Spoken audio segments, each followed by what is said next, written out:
నాకు ఒక ఆయన ఎవరో బ్లడ్ అవసరం అయితే నన్ను పిలిచి కొద్దిగా బ్లడ్ ఏమన్నా ఆపరేషన్ చేయించాలంటే నేను వెళ్ళి బ్లడ్ ఇచ్చాను. ఆ డాక్టర్ గారు నా బ్లడ్ ఇచ్చిన వెంటనే నేను బయటకు వచ్చిన వెంటనే ఆయన ఏమన్నారంటే ఏమన్నా మీరు కమ్మవారా అని అడిగారు. ఇదేంటి విచిత్రం, నేను చెప్పలేదు, నా కులం ఏంటో తెలియదు, మీరు ఎలా చెప్పారు సార్ అంటే చెప్తా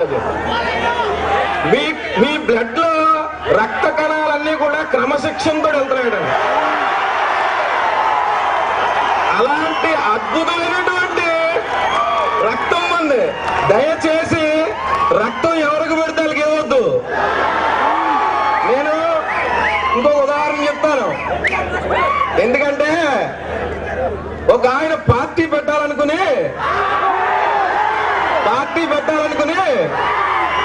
ఎన్టీఆర్ పార్టీ పెట్టాడు, 9 నెలల్లో అధికారంలోకి వచ్చాడు,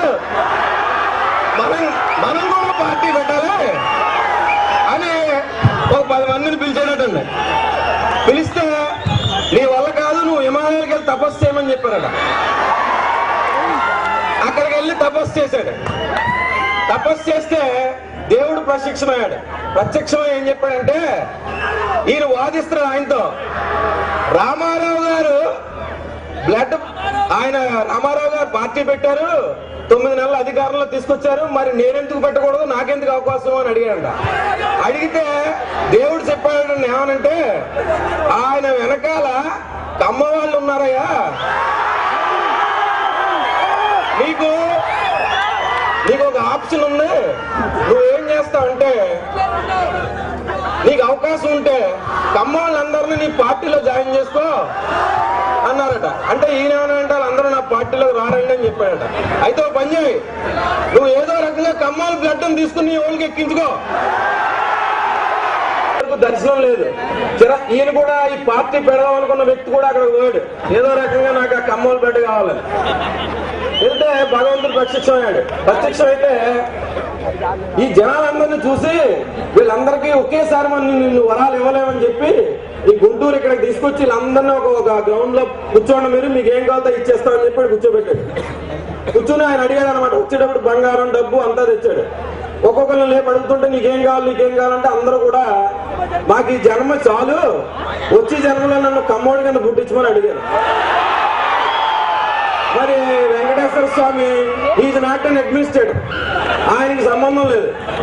ఆయన ఏం చేశాడు, వెంటనే బ్రహ్మదేవుని పిలిచాడు. ఏమయ్యా అవకాశం ఉందో వచ్చి జన్మలు అందరినీ కమ్మోలుగా పుట్టించాడు. సార్ నా దగ్గర మెటీరియల్ లేదని చెప్పాడు. వెంటనే గవర్నమెంట్ లో ఉన్నటువంటి చీఫ్ సెక్రటరీ గారు 4 నెలలు పిలిచాడు. మత మార్పిడిలా కుల మార్పు ఏమైనా ఉందా, ఇక్కడ ఈ పార్టీ పెట్టాలనుకున్న ఆయన ఉన్నాడు, శంకర్ కూడా వేసుకుంటున్నాడు, మనకు వచ్చేది వీళ్ళంతా. అయితే ఆయన ఏమన్నాడంటే, ఇప్పుడు ఉన్నటువంటి ఈ కొద్ది జనాభా యొక్క తెలివితేటలకు మేము తట్టుకోలేకపోతున్నాం, మొత్తం అందరూ వాళ్ళైతే మేము అసలు తట్టుకోలేమండి, దయచేసి మేము అది సాధ్యం కాదని చెప్పారు.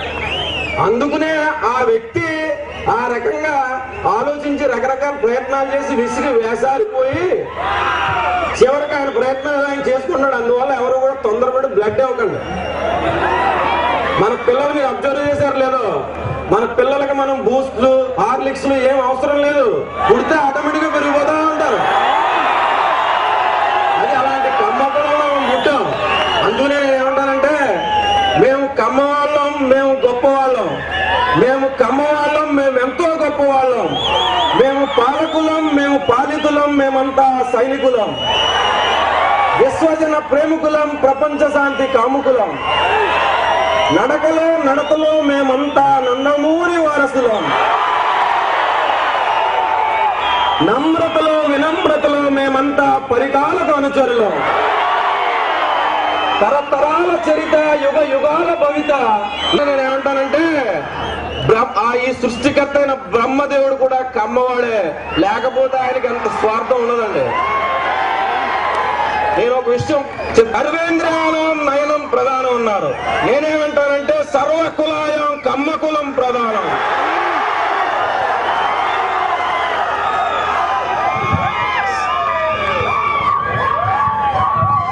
సమయం మించిపోతుంది కాబట్టి చాలా ఉత్సాహంగా ఉన్నారు.